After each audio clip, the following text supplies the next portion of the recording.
Caffeine, the biggest and most used drug in the United States, used to start the morning of over 80% of American adults, which makes coffee America's favorite stimulant. But is it possible that the loved pick-me-up of everyone's morning is making drug addicts out of over 50% of the country? Is it possible that you can become utterly dependent on your everyday cup of coffee? The average American drinker consumes 2 cups of coffee each day. This adds up to about 280 milligrams of caffeine per day. It isn't just coffee either. Caffeine is found everywhere. By the way, Frank, your mother-in-law's coming to visit over the weekend. I've got it.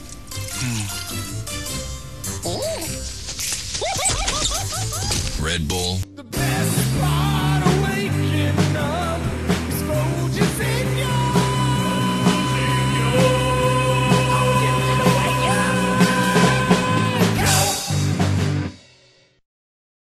Even in chocolate.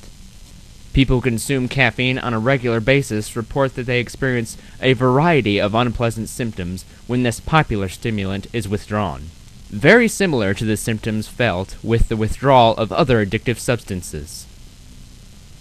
These symptoms include headache, fatigue or drowsiness, depression, irritable mood, difficulty concentrating, flu-like symptoms of nausea and/or vomiting, and muscle pain or stiffness.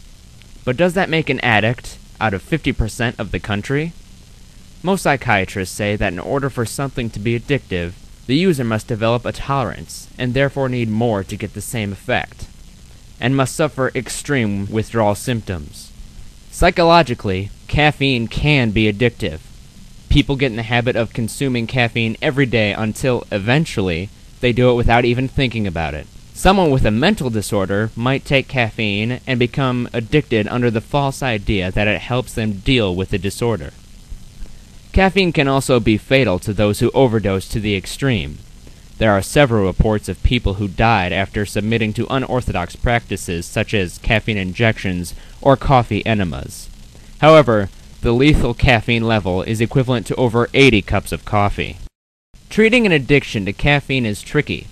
There are no medications for it. There isn't a caffeine patch. The best way to stop your addiction is to slowly start consuming less and less caffeine. But this can take days, even weeks, before you are free of the addiction, and you will still experience some symptoms of withdrawal. The issue of caffeine's addictiveness is under constant debate.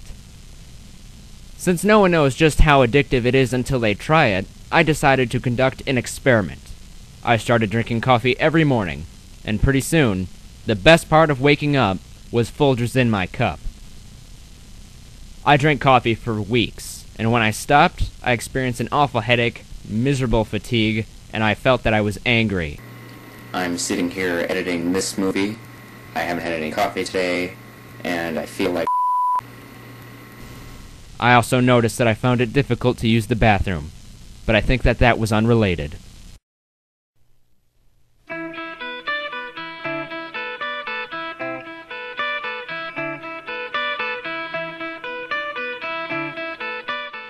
I started drinking coffee like 3 months ago because well, it's my first semester of college and I had some late nights and some early classes.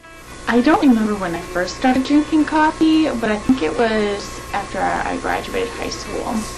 But I can't remember when it became habitual or when I needed to have it every day. You can tell that I've been drinking a lot of coffee in a given day because like my body will sometimes just be like, you know, like I'll shake uncontrollably sometimes.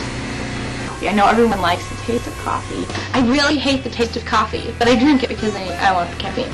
But not everyone has it every day. But the coffee pot, generally in my house, when everyone's home, we make about 3 to 4 pots of coffee every morning. Usually 1 or 2. Sometimes I dip into 3. I break my tongue. And when I stopped drinking coffee, I would have this terrible headache all day. all I wanted to do was crawl up into my bed and go back to sleep. I knew it would be a bad idea to quit having caffeine altogether, so I switched to drinking tea every morning. I probably drink more tea than I do. No, that's a lie. And tea has about half the amount of caffeine that coffee has in it. So I want to stop drinking coffee because I cannot function without it. And I think that there may come a time when I won't be able to have it, like just like a day when I won't have enough time to stop and grab it. And I want to be able to function without it. It causes outbursts of fights. What are you doing? You're making coffee, aren't you? You son of a... That's frustrating. It's really breaking up the family.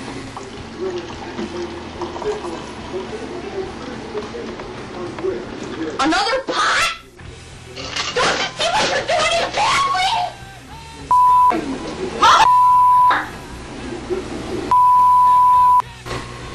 Sometimes I feel like there's no hope. It's one of those things, though, that makes your life a little bit easier.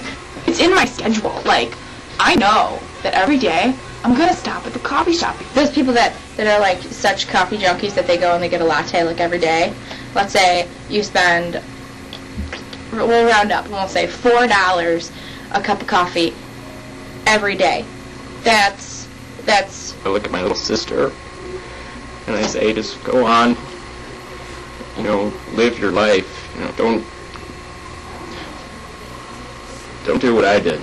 $20 a week, and then that's got to be like $224 a month. Then if you times that by a year, then you got like $1,300 some dollars that you're spending. Think of how much money you could save if you just stopped drinking coffee. I'm sorry. Even our dog drinks coffee. We're open on consideration for the guys in the office that have attended. How much research did I actually do on this project?